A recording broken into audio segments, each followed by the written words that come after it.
Programa J. Silva, pela Gravatá FM. Pela Gravatá FM. Hoje o sabatinado é o pré-candidato a deputado federal Charbel Maron, do Novo. Ele que é procurador da Prefeitura do Recife. Pré-candidato, seja bem-vindo ao programa. Boa noite. Boa noite, obrigado pelo convite. Prazer estar aqui.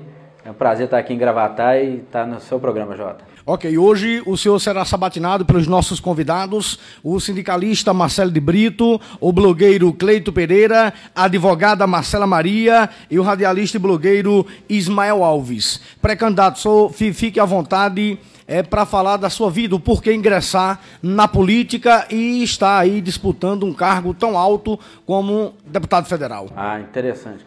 Obrigado. Primeiro me apresentando, eu sou procurador do município, fui diretor da Associação Nacional de Procuradores Municipais, fui fundador do Partido Novo aqui em Pernambuco, fui presidente, né, tive que sair da presidência do partido para me lançar pré-candidato, por questões que o estatuto exige do partido. Mas antes disso, no começo da minha vida, logo que eu formei em Direito, eu fui para o empreendedorismo, iniciei minhas atividades, com um grupo de amigos, abrindo um negócio, e esse negócio nosso, nós abrimos umas farmácias, e eu lembro que nós alugamos alguns pontos comerciais. Não sei, para quem é empreendedor sabe como é que é dureza esse país. Nós alugamos uns pontos comerciais, contratamos farmacêuticos e tudo mais, e ficamos aguardando as licenças, os alvarás todos saírem. E aí esses alvarás levaram em média de um ano e meio para sair. E nós só começamos a trabalhar, a funcionar um ano e meio depois. Por que eu estou contando essa história? Para mostrar um pouquinho por que eu estou entrando para a política. Levamos um ano e meio, jovens, 20 e poucos anos, e aí quando saiu o alvará, a gente já estava sem dinheiro, sem capital de giro, a gente tinha que gastar tudo com aluguel, com farmacêutico, com funcionário, com contabilidade, e aí quebramos, e eu tive que vender tudo que eu tinha, vendi carro, vendi casa, minha mãe vendeu o apartamento dela para pagar as dívidas. E aí me sobrou, falei, eu vou fazer um concurso. Fiz um concurso, passei no concurso de procurador, e eu falei, eu vou entrar no poder público, na gestão pública, para fazer diferente. Não vou deixar que o poder público, o Estado, o governo atrapalhe as pessoas. E aí comecei a trabalhar como procurador e sempre sendo mais ágil possível, sempre olhando mais para o lado do contribuinte do que pelo lado do governo, da prefeitura. E num dia desse, caminhando, fazendo uma caminhada perto de casa, ouvindo uma música pelo celular, de repente param dois sujeitos com a bicicleta na minha frente, e um tira uma arma e põe na minha cabeça, e eu estava um pouco mais rápido, não estava chegando a correr, mas galopando, correndo assim, um pouco correndo, e aí eu vi aquela arma assim, o som, e eu pensando em outras coisas, e eu passei pelos dois rapazes, e aí eu parei e falei, rapaz, esse pessoal estava me assaltando. Aí na hora que eu olhei, chegou um grupo de pessoas, falou, fica aqui que esse pessoal estava para te roubar, para te assaltar. E você é maluco, como é que você passa correndo e o cara com a arma na sua cabeça? Rapaz, eu não vi, eu só percebi depois que eu já tinha passado, eu estava pensando em outra coisa. E aí veio de novo, eu falei, gente, não é possível. Pela segunda vez eu sofro uma consequência de um governo, de um Estado que primeiro, ele toma da gente numa burocracia tremenda. Segundo, ele não nos dá segurança e nos causa um risco de vida. Eu podia ter morrido porque eu estava ouvindo um som no celular. O cara queria roubar meu celular. O cara queria me assaltar. Ou seja, a gente vive num lugar que a gente não pode ouvir um celular. Nós vivemos num ambiente que a gente não pode abrir um negócio. Então, e aí eu falei, gente, eu tenho que fazer alguma coisa. Eu não posso. A primeira vez o governo me atrapalhou e não deixou que eu empreendesse, que eu tivesse minha iniciativa, meu negócio, e agora da segunda vez ele quase toma minha vida. E eu casado, pai de 4 filhos, eu falei, não é possível, eu não posso deixar 4 filhos sem pai aqui, e eu não posso permitir que isso aconteça com outras pessoas. E foi por isso que aí eu comecei, eu falei, eu tenho que arrumar uma saída. E aí eu comecei a ver que o caminho é a política. Aí encontrei o Novo, que é um partido que pensa alinhado com o que eu defendo. E aí o Novo, à época, nem tinha homologado ainda, era homologado no TSE, teve uma homologação em setembro de 2015, e aí que eu decidi ir para a política para fazer com que o Estado pare de atrapalhar a vida das pessoas e para que ele dê para as pessoas o que ele se propõe, que é dar saúde, educação e segurança de verdade. E ele tendo foco nisso, não no que ele está fazendo hoje, que não tem nada a ver com o que é a função do Estado. Você, como procurador do município, né, inclusive efetivo, não tem como dar uma parcela de contribuição para mudar essa realidade? Tem. E eu fiz já, sempre atuando como procurador, eu procurei isso. Só que eu descobri o seguinte, que no Brasil já começa que os municípios não têm muita coisa o que fazer, não tem poucos poderes, né? Fica tudo concentrado na União e em Brasília.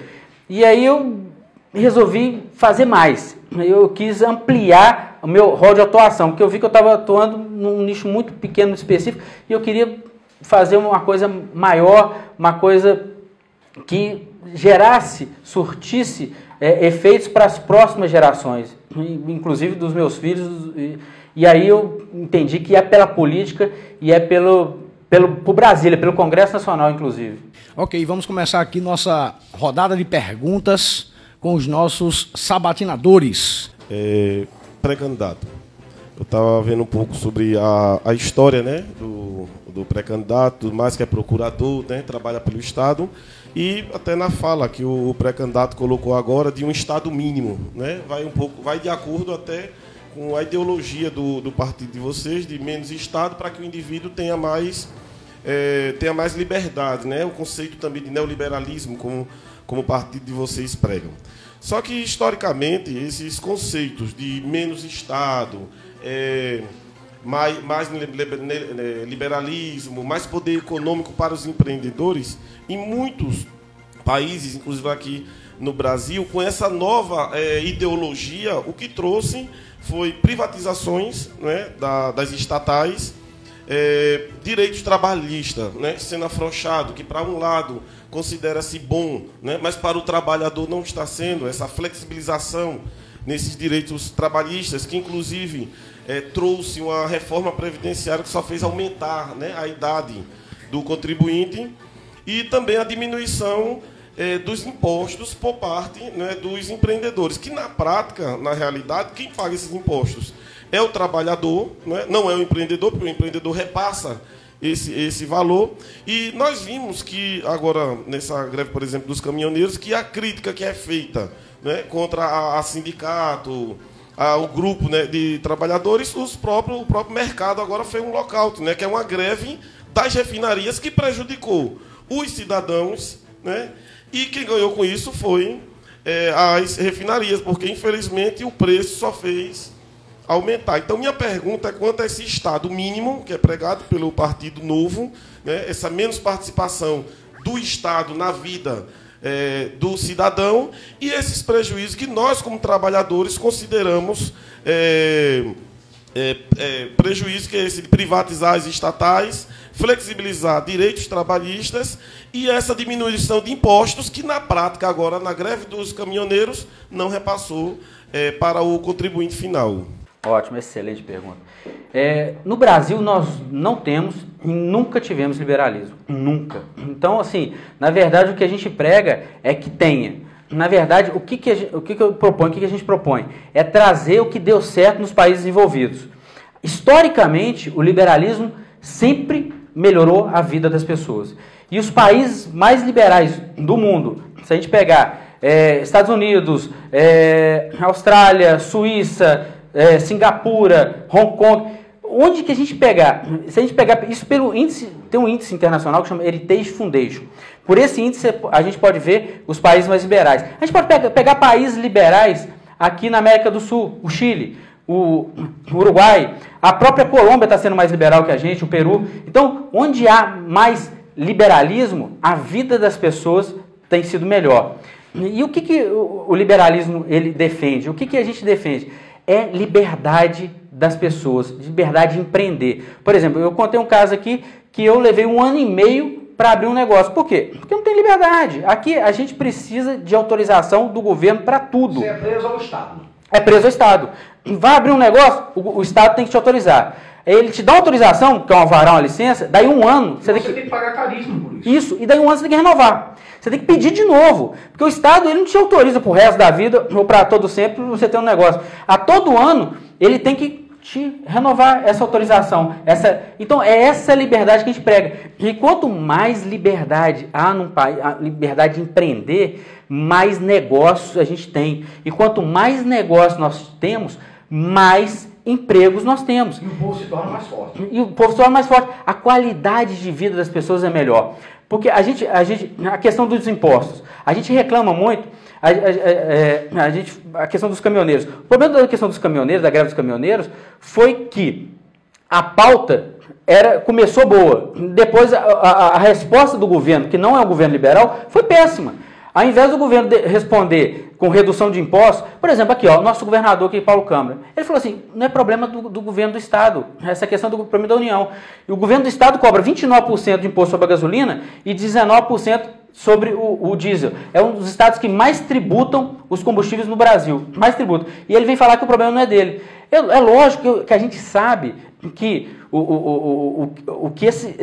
essa política, tanto da União como do Estado, o que eles vieram gastando de dinheiro e de forma abusiva, eles não têm hoje uma base para reduzir impostos, a gente sabe disso, mas pode mostrar para a população uma boa vontade, falar, ó, nós vamos fazer o seguinte, nós vamos fazer um programa aqui de redução de impostos a médio e longo prazo, nós vamos reduzir 0,5% ao ano. Então, assim, mostra, nem isso eles quiseram fazer. A política de preço dos governos é só para arrecadar e mais e mais. Mais e mais. E, na verdade, o que o liberal defende não é Estado mínimo ou neoliberalismo, isso são tons jocosos, até pejorativos.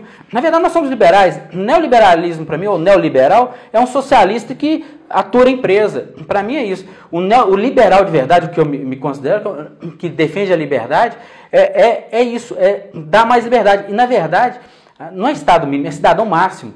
Quanto maior o governo, menor o cidadão, menor o indivíduo. Por quê? Nos Estados Unidos já é o contrário. Maior é o povo. O governo é mínimo. Reduzido. O Estado é mínimo. E é isso. Porque o cidadão que tem que ser máximo. O que a gente vê no Brasil? Nós vemos que a população vive em função do governo, em vez do governo viver em função da população. E é isso que a gente busca e é isso que a gente defende. E a gente quer reduzir carga tributária, que as pessoas paguem menos impostos mesmo, para que sobre mais dinheiro no bolso delas, para que elas possam gastar. O que acontece? É muito perverso a nossa carga tributária. A nossa carga tributária, ela tira a renda dos pobres e passa para os ricos. É isso que acontece. E é o seguinte, quem tem condições, pega um avião aqui, vai nos Estados Unidos, Miami, compra roupa, tudo mais barato. Quem não tem condição fica comprando aqui mais caro. Sabe? A nossa carga tributária é quase 40% do PIB. Se você tomar 40% de quem ganha um salário mínimo, R$1.000, você toma R$400, sobra 600. Se você toma 40% de quem ganha R$100.000, sobra R$60.000 para ele. Proporcionalmente, quanto maior a carga tributária, pior para a população carente e pobre. Tá? E aí, a gente vem na questão da reforma trabalhista. Se a gente facilita a contratação, existe uma coisa no Brasil que chama medo. O empreendedor tem medo de dar emprego. Como que um país que as pessoas têm medo de abrir um negócio, tem medo de dar emprego, ele vai para frente? Nunca. E eu duvido, eu não conheço um que não tenha medo de dar emprego nesse país. E aí, se a gente tira esse medo de dar emprego, as pessoas começam a dar mais emprego e o trabalhador precisa de emprego. Ele precisa trabalhar. Ele não precisa. Não adianta você encher de supostos direitos se não tem emprego. No Brasil, nós temos 70% da população economicamente ativa sem carteira assinada. Só 30% tem carteira assinada. E aí, que direito que esse 70% tem? E aí, se a gente dá emprego, a gente dá direito. É isso que ele precisa de emprego, ele precisa trabalhar e ter a sua fonte de renda. Ok, agora 18h20, estamos conversando com o pré-candidato a deputado federal, Charbel Marron, que é procurador da Prefeitura do Recife. Diante do que nós já ouvimos referente à questão do liberalismo e tantas outras questões, principalmente do seu partido, o Partido Novo, nós observamos que o Partido Novo ele tem como slogan um novo jeito de fazer política. Dentro desse novo jeito de fazer política, eu estava aqui analisando, e observei que o interesse do partido nessas eleições, principalmente aqui no estado de Pernambuco, é lançar candidatos que nunca tiveram nenhum mandato. E eu achei interessante uma situação nesse jeito novo e diferente de fazer política, que o partido, para ele escolher um candidato, é necessário o candidato passar por um processo seletivo, onde os filiados eles passam por um processo seletivo para disputar um pleito. Eu queria que você falasse um pouco sobre esse processo seletivo. Ótimo. Só um ponto, nós nos propomos mesmo a renovar a política e com novas pessoas, e não só novas pessoas, com novos valores, novas ideias. E é isso que eu acabei de falar, são ideias de países que deram certo, que a gente quer trazer para cá. Não, até hoje a gente só copiou ideias de países que deram errado. Então, nós agora queremos mudar isso, parar de copiar ideias da Venezuela, da bolivarianismo e tudo isso mais, e trazer ideias que deram certo para o país. Tá? Então, essa a nossa proposta. E o Novo, ele poderia até ter um candidato que tenha mandato. Nós não temos problema com isso. O problema é que os candidatos que têm mandato não se identificam, a gente não identifica a maioria com os valores do Novo, e eles não querem passar por esse processo seletivo. O que o Novo faz? O Novo, para ter certeza que o seu candidato ele está alinhado com os valores que a gente defende, e ele tem capacidade para o cargo que se propõe, ou seja, o Novo, a pessoa quer ser deputado federal, ela quer ser governador. Então, para ser candidato a governador, por exemplo, tem que ter uma capacidade de gestão, alguma coisa nesse sentido. Quer ser deputado? Um deputado federal, ele vai propor leis, ele vai decidir a vida de 200 milhões de brasileiros. Então, esse deputado federal, ele tem que ter uma certa capacidade técnica. Então, o processo seletivo, ele analisa essa capacidade técnica e o alinhamento de valores. Se está alinhado com esses valores que a gente defende. Por quê? Porque nós não queremos ser um partido, um partido, uma legenda. Nós queremos ser um partido que as pessoas, eu vou votar no candidato do Novo porque eu sei o que vai sair dali. Então, nós não queremos enganar as pessoas. A gente deixa bem claro o nosso posicionamento e quem está no Novo, as pessoas sabem. E é incrível isso, que eu converso com as pessoas e as pessoas falam, quem gosta dos valores do Novo, fala, vou votar no Novo. Depois as pessoas vão perguntar quem é o candidato.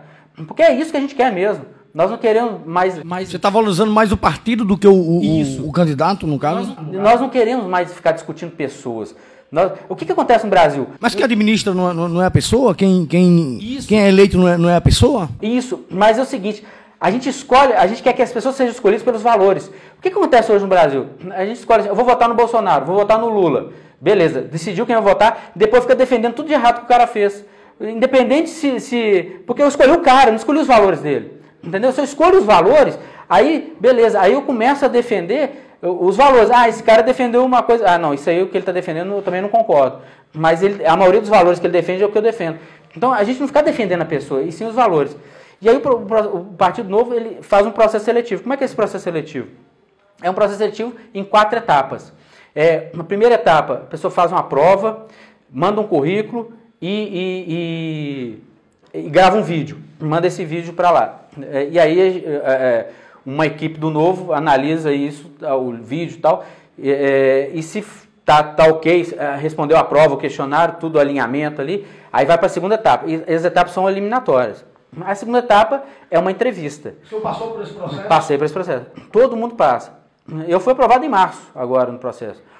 E aí todo mundo passa, aí tem uma entrevista, a segunda etapa. Entrevista é uma sabatina, igual essa aqui. E aí são de 3 membros do Diretório Nacional e Estadual juntos que fazem essa sabatina.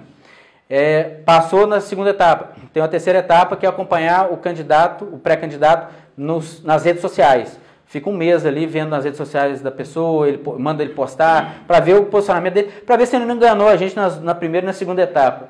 E tem a 4ª etapa, que é um curso. Por exemplo, no meu caso, como pré-candidato a deputado federal, eu fiz um curso sobre processo legislativo. E o curso foi ministrado por técnicos do Senado. O Novo contratou os técnicos e esses técnicos deram o curso e no final do curso há uma prova. Então, isso é o que o Novo quer entregar para a sociedade. Candidatos alinhados e preparados. E é por isso que esse processo seletivo. cogitou-se que o empresário Jorge Petribu poderia ser candidato ao governador. Ele passou nessa seleção? E aí é o seguinte, nos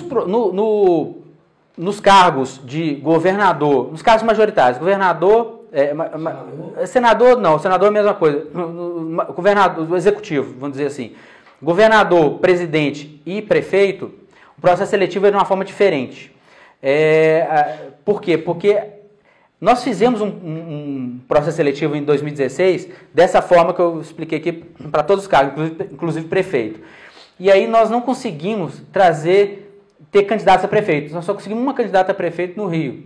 Porque as pessoas que se inscreviam não passavam o processo seletivo. Aí e no legislativo estava dando certo. Então nós mudamos o processo seletivo para executivo, a gente faz um trabalho mais de headhunter. Nós vamos atrás das pessoas que têm um alinhamento, que têm um posicionamento, e aí a gente faz um processo seletivo mais uma sabatina, uma entrevista, como se estivesse contratando um CEO para administrar, por exemplo, o Estado, a União, o município. Mas o compromisso dele não é maior também, ele deveria passar também pelo mesmo processo, né? Ele passa, mas o processo, por exemplo, o currículo ele não envia, a gente vai atrás do currículo dele, a gente investiga o currículo dele. E aí nós já investigamos o currículo dele, já vimos passar do histórico dele, e aí a gente vai para a segunda etapa, que é a entrevista. A entrevista ele passa também. Então, e aí a prova também ele faz. Só que a única etapa que às vezes não acontece é de inscrição. Ele não se inscreve, a gente que vai atrás dele. Mas a gente abre para outros interessados se inscreverem. Até pegando aí o fio da meada que o senhor estava falando no início, o senhor contou aí uma narrativa que estava caminhando, né, e foi praticamente quase assaltado. Então, eu olhando o seu site também, eu vi que o senhor, suas pautas de campanha é justamente tentar revogar o Estatuto do Desarmamento. Então, eu gostaria de saber do senhor o seguinte, o senhor acha que isso aí é uma medida que vai ajudar a diminuir a criminalização ou isso aí vai piorar? Porque assim, o senhor acha que o brasileiro ele está preparado para ter uma arma na mão? Eu vou começar do final. A gente só prepara para exercer, para ter as coisas quando a gente tem. Então, assim, a gente só vive na liberdade quando a gente tem liberdade. É igual a questão do voto. As pessoas falam assim, o brasileiro não pode ter voto facultativo porque ele não está pronto para isso. Mas se ele não tiver voto facultativo, ele nunca vai estar, porque a gente só aprende quando a gente usa. No Brasil, antes do Estado do Desarmamento, o pó de arma existia e a gente conseguia conviver, as pessoas eram acostumadas a viver, tinham armas dentro de casa e tal. A Suíça é o país mais armado do mundo, Uruguai, Paraguai, e tem índice, o Paraguai tem índice de criminalidade menor que o Brasil. Os Estados Unidos, por Estados Unidos, o país mais armado do mundo, teve, durante um ano, 12 mil mortos. O Brasil, em 2016, o Brasil, 60 mil mortos. E aí, quando nós criamos o Estatuto de Desarmamento, nós fizemos o seguinte, nós colocamos uma lei falando não pode usar arma, não pode portar arma. E aí o que acontece? Quem respeita a lei não porta arma, quem não respeita a lei, que é o bandido, porta arma. Então nós vivemos num bang-bang que só o bandido está armado e o mocinho está desarmado. E, na verdade, a gente entende que não é para resolver o problema da criminalidade. Não é o cidadão que vai resolver. Mas é para ele se defender. Quando eu estou com frio, eu uso uma blusa, não é para acabar com o frio, é para me proteger do frio. Então, quando eu pego uma arma, quando eu dou o direito do cidadão ter uma arma, é para que ele possa se defender e defender a sua família. E mais, agora, eu acredito num certo receio. Por exemplo, hoje, um bandido não tem receio nenhum de pular dentro da casa de uma pessoa, porque ele tem quase certeza que está todo mundo desarmado ali dentro. Então ele não tem receio nenhum de pular, de assaltar de uma pessoa no carro. Nós vimos, por exemplo, aumentar aqueles crimes, chama de novo cangaço, de bandido fechar uma cidade inteira, roubar bancos, roubar o Banco do Brasil, fazer a população toda de refém. Por quê? Porque tem certeza que ninguém ali está armado. Porque antigamente a população da cidade era toda armada, os caras não faziam isso. Eles não chegavam, fechavam a cidade, faziam a população de refém e acabavam com o banco. Essa semana, atrapalhando seu raciocínio, mas dentro desse contexto, semana passada, final de semana passada, um vereador aqui do município, ele foi pego com uma pistola, comprada do seu nome, registrada, mas não tem direito a porte, e sim a posse, mas estava com ela no seu carro. E esse vereador ele foi autuado em flagrante, pagou fiança. Então o cidadão, quando ele é pego, é um vereador, um trabalhador aqui do município. Quando ele é pego com arma, ele é criminalizado, como se fosse um bandido. Como é que você vê essa situação, desse atual estatuto do desarmamento? Olha o que nós criamos, nós invertemos. Então, tipo assim, o bandido anda com fuzil, anda com arma, anda com não sei o quê, pra cima e pra baixo, e aí o cidadão de bem que tá ali para se proteger com uma arma, ele acaba sendo preso, punido, tratado como bandido. E na verdade, a gente vê que não adianta. Não está funcionando. Não funciona. E a gente vê exemplos do mundo, por exemplo, a Suíça, todo mundo tem um fuzil dentro de casa na Suíça. No Oriente Médio, ali, em vários países, minha família é do Líbano e tal, eu vejo que todo mundo tem arma dentro de casa. E não acontece esse tiroteio, esse bang-bang. As pessoas usam aquilo para se proteger. É lógico que a gente tem que dar liberdade e responsabilidade. Se a pessoa usou a arma, vai ter que ser preso, tem que ser condenado. Assim, se usou para cometer crime. Agora, se for para se defender, direito de defesa e tal. Então, nós não podemos inverter mais esses valores. Nós invertemos valores. As pessoas não têm mais o direito de se defender. Nós falamos aqui no Brasil o seguinte: quem te defende é o Estado, quem te defende é a polícia e ponto, acabou. Você não pode se defender nem defender sua família. Só que o Estado não tem condição. O dia que o Estado puder colocar um policial na porta de cada um, aí eu sou contra o Estatuto do Desarmamento. As armas existem, nunca vai deixar de existir, isso é fato. Agora o problema é, o cidadão está de que lado? Na frente ou atrás da arma? Isso. Hoje ele está na frente e está sofrendo as consequências desse tipo de política que a gente adotou no Brasil. A pergunta é a seguinte: você que vai pleitear uma das vagas na Câmara Federal, vamos olhar um pouco para a economia também, como já foi visto aqui, comentado também. O fim do auxílio moradia para funcionários do Judiciário e do Legislativo resultaria em uma economia anual de 1,6 bilhão de reais ao ano.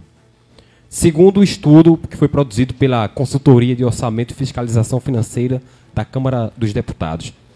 Como você vê essa questão de auxílio moradia para juízes? Você é contra, é a favor? Se eleito, o que faria para mudar? O que acontece com os juízes? Os juízes, eles... todo servidor público tem um teto, né? Um teto é o ministro Supremo. Como esse teto Supremo tem 3 anos que não há reajuste, e aí as categorias foram buscando cada um a seu jeito de aumentar quem ganha já no teto, né? Para passar desse teto, foram tentando arrumar um jeitinho ali, outro ali. Então as categorias mais fortes conseguiram esse jeitinho, por exemplo, Ministério Público e Magistratura conseguiram esse auxílio moradia. Eu acho um absurdo, porque é o seguinte, imagina, um juiz mora na cidade, trabalha na cidade e ainda tem que conseguir um auxílio para pagar a moradia dele.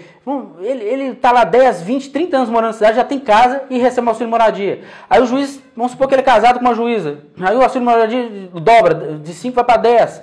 E aí tem um filho dentro de casa que vira juiz, 15. Esse já é um problema. E o segundo ponto é o seguinte: se a gente está trabalhando na nossa cidade, se for um deslocamento temporário, eu entendo pagar uns adicionais, alguma coisa assim, de diárias, essas coisas. Mas você está morando na cidade, vai viver naquela cidade por muito tempo, está ali, tem que morar ali, é obrigado a estar ali. E aí, qualquer outro empregado de qualquer outro setor paga a sua moradia. E aí os juízes, ao invés de pressionar, se quer ter aumento de salário, pressiona para ter aumento e vai ter de acordo com o que o Tesouro puder pagar, eles foram criando essas regras. E isso existe por uma jabuticaba que nós temos no Brasil. Nós temos no Brasil um negócio que chama autonomia. O Poder Judiciário, o Ministério Público, Defensoria Pública, da União, vários órgãos têm autonomia financeira, ou seja, eles gastam o dinheiro de acordo com o que eles querem. Então, por isso que a gente vê juiz ganhando 5 mil de auxílio moradia, desembargador ganhando 100 mil reais de salário. Por quê? Porque eles controlam o orçamento do poder que eles estão lá. Eles que são esse controle. Então eles gastam de acordo com o que eles querem. E aí todo o dinheiro vai para o salário. Então eu vou querer brigar para acabar com essas autonomias, que isso é uma briga mais difícil, mas a princípio aprovar já um projeto de lei que está no Congresso, já acabando com tudo quanto é penduricalho de auxílios. A gente tem que ter, a gente pode ter ganhos, e eu acho que o servidor público tem que ganhar, tem que ter o fixo e ainda tem que ganhar produtividade. Eu acho que tem que ter uma variável no salário de todo servidor público, porque eu acho que para ele ser incentivado a produzir mais, tá? Mas assim, a gente não pode ter uma coisa, um penduricalho que nenhum outro tem, nenhum outro país tem. E também que atinge em cheio, é muito dinheiro gasto que o Tesouro está precisando de dinheiro. O Partido Novo, né, como já coloca-se no seu nome, né, está trazendo várias novidades, né, como o pré-candidato já falou. Mas eu estava vendo sobre o histórico do partido e quem ingressou no partido, né? Uma parte desse pessoal que ingressou foram do PSDB, né? Inclusive o presidente do Instituto, né, Novo. Ele passou 28 anos no PSDB, depois não concordou, depois de 28 anos, e o Novo. Depois outros empresários, economistas, também pessoas bancários, né, banqueiros, no caso. Né? Então, pessoas de uma renda muito alta tá participando do Novo. Então, um partido da elite? E, ao mesmo tempo, o partido prega o financiamento de campanha, que possa ser, a campanha possa ser financiada porque tem dinheiro. Então, um partido composto, né, por elite, né, pessoas financeiramente benquistas, né, e, ao mesmo tempo, permitindo um financiamento de campanha. Não favoreceria, não. Isso não seria um partido com um nome novo, mas com uma roupagem, ou pessoas que já vêm participando de uma política velha. Será que não estaria se igualando às outras bancadas, como a bancada da bala, a bancada da Bíblia, a bancada do boi? Será que é mais uma nova bancada propriamente do que um novo conceito? A questão das bancadas, eu acho que tem que existir. O Congresso precisa de bancada da Bíblia, do boi. Eu acho que essas bancadas devem existir, porque o Congresso ali é um ambiente de discussão e tem que ter segmentos mesmo, de vários segmentos para discutir o Brasil. Então, assim, eu acho que essas bancadas não são mal, não. Mal é quando as pessoas discutem os projetos, as propostas, fora do que eles acreditam, da ideologia deles. Não por causa, por exemplo, a bancada da Bíblia defende a questão evangélica lá, então, agora quando ele sai disso para defender por questões financeiras ou conchavos, aí que começa a ser o problema. Agora, em relação aos nomes que vieram para o Novo, o que veio foi o Gustavo Franco, ele era do PSDB, foi presidente do Banco Central, tal, acho que foi do Fernando Henrique. Gustavo Franco, como a gente disse, nós defendemos a questão das ideias. O Gustavo Franco, ele sempre foi um liberal, ele sempre defendeu as ideias. E ele, se tem algum viés liberal dentro do PSDB, porque a gente nem considera o PSDB liberal, mas se tinha, era nomes igual o Gustavo Franco, Helena Landau, tal, alguns nomes que estavam ali, que davam essa conotação liberal para o PSDB. Só que essas pessoas também só encontravam, que gostam de política, que estavam na política, só encontravam dentro do PSDB essa voz mais atuante. Quando elas enxergaram um Novo, ali tem um partido que defende o que eu defendo. Então, eu começou a namorar e falou, eu vou para esse partido. São intelectuais do mais alto gabarito, são intelectuais bem capacitados, reconhecidos no mundo todo, nunca foram políticos, nunca tiveram mandato, nunca concorreram à eleição, e estão ali no Novo para renovar, e ali eles estão encontrando o cenário ideal para fazer as ideias deles soarem. Então, assim, eu acho que eu respondi tudo, ou ficou faltando alguma... A parte também da questão do financiamento de campanha, se o partido não seria favorecido, porque é uma elite de pessoas que têm condições financeiras de bancar a campanha de vocês, né? O Novo defende que campanha política e partido político tem que ser bancado pelas pessoas.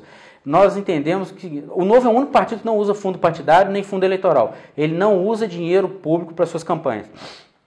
O que a gente vê? A gente tem 35 partidos. Se quer criar uma cláusula de barreira, acaba com o fundo partidário.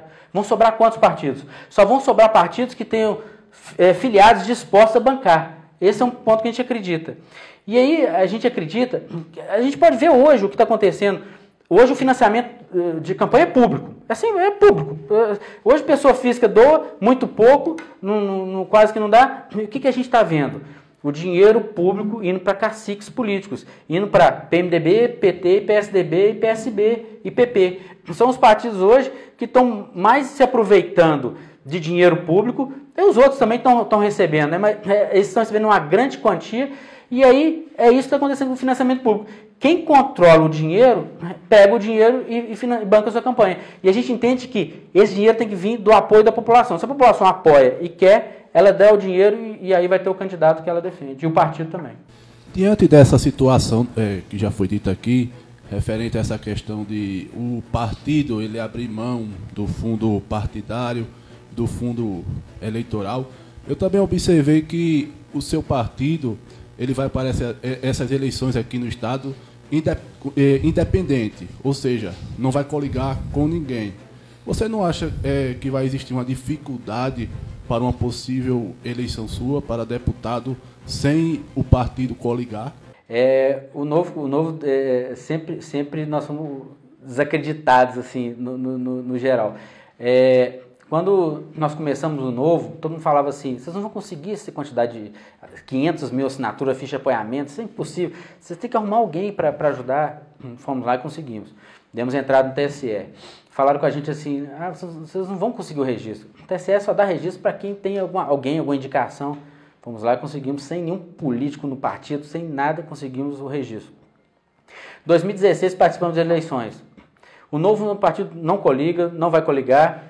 Participamos de eleições em 5 capitais, São Paulo, Rio, Belo Horizonte, Curitiba e Porto Alegre. Todo mundo falando assim, vocês não vão eleger ninguém, nenhum vereador. Como que vocês vão eleger um vereador em São Paulo, Rio de Janeiro, sem coligação, sem usar fundo partidário, com pouco dinheiro? Isso nunca vai acontecer. Elegemos vereadores, onde nós participamos. Fomos o 6º partido mais votado, onde nós participamos. Elegemos o 5º vereador mais votado de Porto Alegre. Ele gastou R$70 mil na campanha dele. Elegemos o 9º vereador mais votado do Rio de Janeiro com R$120 mil. R$120 mil eu acho que não elege um vereador aqui em Gravatar. Foi eleito o 9º mais votado do Rio de Janeiro. Elegemos vereador em São Paulo. E sozinho. E o pessoal de São Paulo fala assim, São Paulo, onde nós participamos? Nunca teve um partido que elegeu, que fez quociente eleitoral sem coligação. Nós fizemos isso. Nós hoje somos o partido com o maior número de seguidores e curtidores do Facebook, passamos PT, PSDB, PMDB, passamos todos. Nós somos o maior do Brasil e somos o 5º do mundo. Nós temos mais curtidores e seguidores no Instagram e no Facebook do que o Partido Republicano e Democratas nos Estados Unidos. Hoje nas Américas não tem ninguém que tem mais curtidores. Então assim, o que está acontecendo com o Novo? O Novo é um partido que as pessoas estão indo atrás. É uma alternativa que as pessoas estão buscando e estão encontrando. E através disso, é por aí que a gente vai encontrar. A gente fala o seguinte, se o Novo aqui não conseguir fazer o quociente eleitoral sozinho, é porque a população de Pernambuco ainda não aceitou as ideias do Novo. Mas o que a gente tem visto nas pesquisas e tudo mais que a gente tem feito, a gente tem visto internamente e visto nas pesquisas aí feitas com o nosso candidato a presidente, Pernambuco tem aceitado e muito. Então, a gente acredita assim que a gente vai fazer. Pré-candidato, vou fugir um pouquinho do foco da pergunta dos meus colegas aqui. Veja só. Com relação à proposta política, a gente vê que quase todo candidato tem as mesmas preocupações, que é saúde, educação e segurança, certo? E aqui o senhor falou que os candidatos do partido do senhor são escolhidos não pela pessoa que eles representam em si, mas sim pelos valores que eles representam. Então, assim, levando em consideração isso aí, eu gostaria que o senhor colocasse para a gente a sua posição com relação a alguns temas que estão sendo meio polêmicos, que até causa para a gente assim, alguma preocupação mais futura.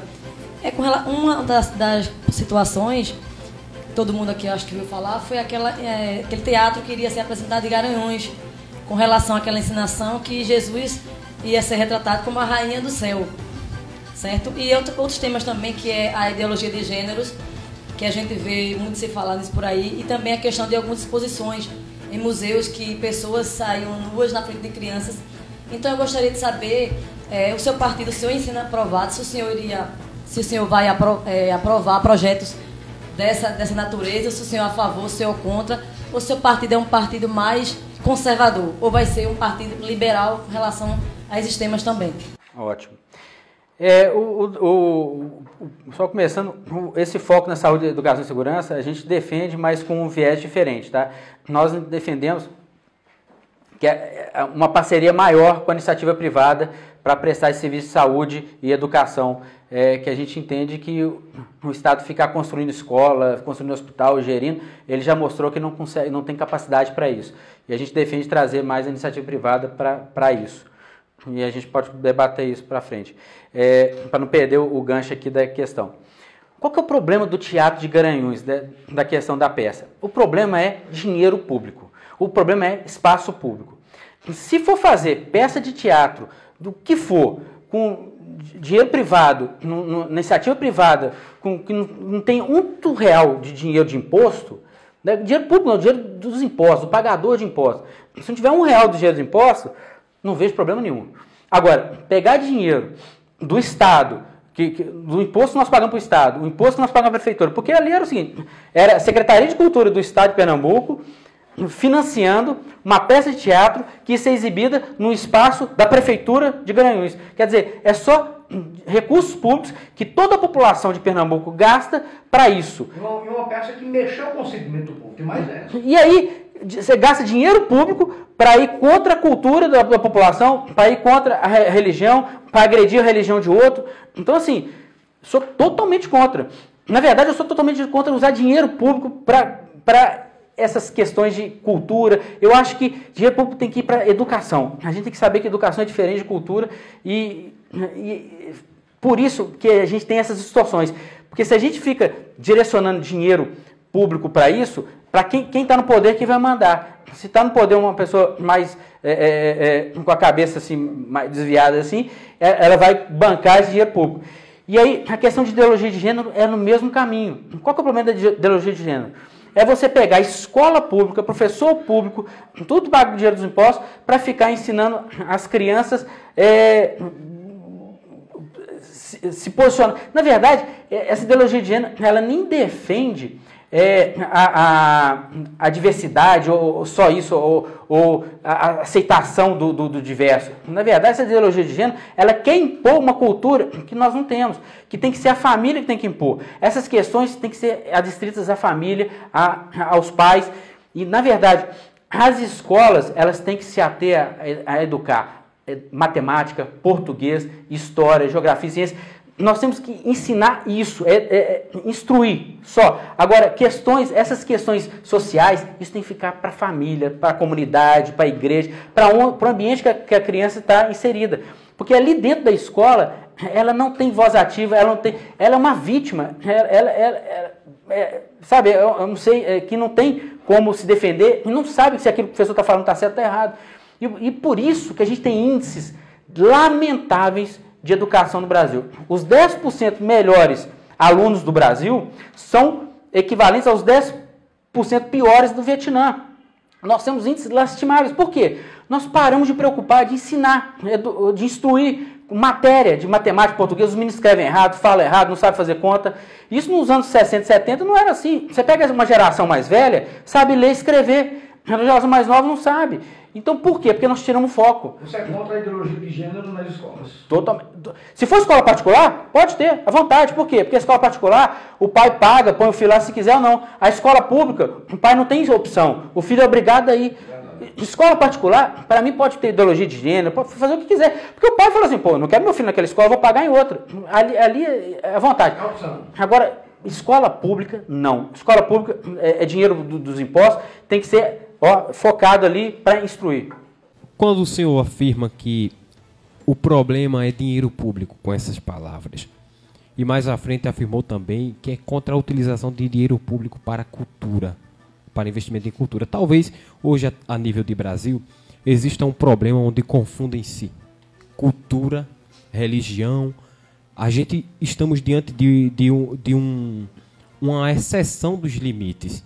Eu acredito, ou melhor, eu acredito não. O senhor não acreditaria que quando diz que o problema é dinheiro, numa situação onde Cristo, que é um personagem onde a maioria da população brasileira tem como base religiosa, foi colocado como um homossexual, atingindo aí já a religião, a fé. Essa afirmação sua, como prega valores através do partido, ela não soaria como contraditória? Porque o valor maior estaria no dinheiro ou em Cristo? Na verdade, a gente trazendo até a discussão, porque com base na lei o Estado é laico. Então, assim, na verdade, a gente não pode tratar esse tema pelo viés religioso como como político ou como candidato. Com licença, pré-candidato, mas o Estado é laico. Mas quando se mistura um símbolo religioso com uma contravenção do gênero, que seria transformar Jesus Cristo num homossexual, isso daí não partiria do campo religioso? Veja bem, isso está partindo porque o Estado foi entrar nessa seara. Se o Estado não fosse envolver nessa... Por exemplo, se não tivesse um dinheiro de impostos, R$1 do dinheiro dos impostos, seja do Estado de Pernambuco, seja da Prefeitura, essa peça não existiria. Porque é o seguinte, essa peça só existiria se tivesse alguém disposto a pagar ingresso para entrar, para assistir. Quem está bancando esses caras para ir lá? Quem está bancando os artistas? Quem está bancando o transporte deles, o hotel, a peça? Se não tiver ninguém bancando, eles não existiriam. Agora, se tiver um público grande em Garanhuns disposto a pagar os caras para ir lá, é porque a população quer. Então, aí vai. Agora, se não tiver ninguém disposto a pagar, é porque a população não quer. Então, eu duvido que eles fariam uma peça de teatro sem dinheiro de imposto, sem dinheiro público. É isso que eu estou dizendo. Teatro desse tipo, né? Desse tipo. Gente, a gente pode ver o nível. As pessoas vão no teatro, pagam o teatro, vê o nível das peças que as pessoas vão pagar. Quando é o dinheiro público, o nível é outro, é lá embaixo. Por quê? Porque não tem uma valorização, não há um critério. Então, assim, dá para aquele que tem mais contato no governo, aquele que é mais amigo de um deputado, amigo do secretário, aquela peça que consegue o dinheiro. Agora, um teatro, nunca uma peça dessa está no Teatro no Rio Mar. Ninguém ia pagar para assistir isso. Então, somente finalizando a minha participação, o seu posicionamento, ele não é definitivo. Ele é o que se pode entender. Ele é um posicionamento flexível do ponto de vista que o dinheiro fale mais alto. Se houver dinheiro público, o senhor é contra. Se não houver, o senhor é a favor. É isso? Depende do que você está falando posicionamento. Por exemplo, eu posicionamento em relação à peça, sou contra, não levo minha família, totalmente contra meus princípios e meus valores. É isso que eu estou querendo dizer. Agora, se eu nunca vou impor alguém que tenha um espaço dele, por exemplo, você tem um sítio, aí você quer fazer essa peça lá no seu sítio, chamar os amigos, eu vou fazer... Vai ver quem quer. Vai ver quem quer. Você quer cobrar a entrada? Cobre para as pessoas irem lá assistir. Isso eu nunca vou impor. Agora, se você me convidar, eu não vou. Não vou mesmo. Isso agride o que eu penso, tudo que eu defendo. É isso que eu quero colocar. Agora, mas eu quero dizer o seguinte, isso tudo aconteceu, está acontecendo, porque essa turma tem dinheiro público. Eu estou querendo trabalhar a causa. Quem estava apoiando essa peça aí foi o governo do Estado. O governo do Estado. Houve uma ação do Ministério Público em Jaboatão dos Guararapes que abriu uma investigação contra o prefeito Anderson Ferreira. É isso, né, Cleiton? Para investigar se houve o custeio de dinheiro público na realização de Marcha para Jesus, que é um evento que ele faz lá, já anualmente. Houve alguma ação contra o governo por causa dessa peça? Aí é que a gente entende. Como é que o pré-candidato vê isso? Um Estado que, ou melhor, o Ministério Público que inicia uma investigação para apurar a aplicação de dinheiro público com base na laicidade de Estado e que custeia uma situação dessas como vimos em Garanhuns. E aí por isso que eu digo que dinheiro público não pode ir para essas coisas. Por que não pode ir para lugar nenhum? Por que não? Porque é o seguinte, fica no controle de quem está com a chave do cofre na mão. E se essa pessoa tem um viés de um jeito, ele dá para um jeito. Aí quando muda essa pessoa, ele dá para o outro lado. Se a gente não tem isso, e aí, como a educação está faltando, a saúde está faltando, eu acho que prioridade é ali. E aí vem um outro detalhe, depois que gasta, aí tem um promotor que ele é contra a Marcha para Jesus. Aí tem outro promotor que é contra. Então, assim, é isso que eu vejo. Eu acho que tira o poder do Estado de decidir isso. Pré-candidato, obrigado pela sua participação. Já chegamos aqui ao final, são já vai em 1 hora de sabatina. Fique à vontade para suas considerações finais. Bom, gente, eu quero agradecer aqui, eu achei maravilhoso aqui. Tomara que incentive as rádios do Estado todos a fazerem isso, porque eu achei muito salutar. A gente vê muita rádio, muito meio de comunicação falando, eu sou partidário, eu não quero falar de política. Gente, a vida da gente, a nossa vida está na mão da política, dos políticos, depende dos políticos. Então, essa iniciativa é excelente. E eu quero até deixar um conselho, que eu gravei até um vídeo no meu Facebook. Eu quero deixar uma dica, é o seguinte, gente, não anule votos. escolha alguém que defenda o que você defende, as suas ideias, porque há uma discussão falando assim, que se anular mais de 50% dos votos, a eleição é anulada. Isso é mentira, isso não existe, não anule o voto, vote em alguém. Se você não votar, outro vai votar por você, e é uma propaganda dos caciques políticos que, se as pessoas que estão indignadas não vão votar neles, não votarem em ninguém, eles se reelegem com a sua militância. Então, eu quero deixar esse recado pro pessoal aí. Procure, analise os candidatos, tem vários aí, é opção variada aí, tem para todos os gostos. Esse é o nosso objetivo e de convidar o maior número de candidatos possível para que a população possa ouvir. Para saber realmente se o candidato que está com o pré-candidato que está com o nome à disposição realmente está apto, preparado para um cargo público.